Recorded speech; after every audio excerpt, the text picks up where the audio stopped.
playing with concept. We didn't know what we were gonna do because our favorite thing we used to be like me and Arnie and Yvonne, like all the chefs in Joburg, like chef friends of mine in Joburg. We used to go to someone's house and have a noon maal. We used to tease calling it noon maal. Even my Pretoria friend. Sunday lunch is one of my favorite things on the planet to this day. I mean, what's better than a Sunday lunch, okay?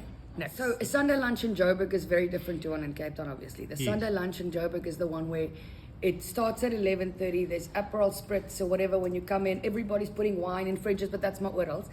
And I normally cooked myself. So I prep for like 2-3 days. If you're coming to my house, I'm cooking. You're not bringing bogerol. And you do long table and then it's in the middle of lunchtime, just before dessert, it's a thunderstorm because it's Sunday. Because it's Sunday. A Sunday, hello. Yes. Fabulous.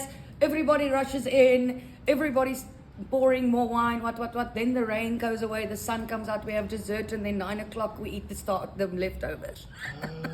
Awesome.